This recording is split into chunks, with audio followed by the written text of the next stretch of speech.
BNP chairperson না, মানুষ হিসাবে যারাই বিপদে পড়বে, অসুস্থ হবে, সে যে কোনো লাইনের হোক, আমরা তার কাছে ছুটে যাই। কারণ জামাত ইসলাম করলে তাকে আগে সমাজকর্মী হওয়া লাগে।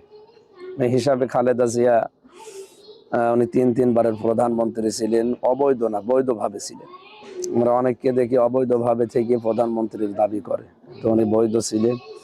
সবচাইতে বড় বিষয়, আমরা অনেক দিন তাদের সাথে ছিলাম।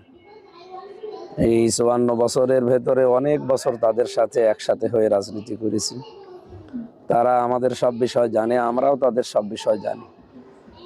ম্যাডাম খালেদা জিয়ার জন্য দোয়া করি, এর জন্য তিনি শহীদ প্রেসিডেন্ট জিয়াউর রহমানের স্ত্রী এবং বাংলাদেশে একজন মানবিক মানুষ। এই দেশে আমার মনে হয় ভারতের আগ্রাসনের বিরুদ্ধে যারা অবস্থান নেয় তাদের ভেতরে উনি একজন। ওনার স্বামীও এরকম ছিলেন। এই জন্য বাংলাদেশ জামাত ইসলামী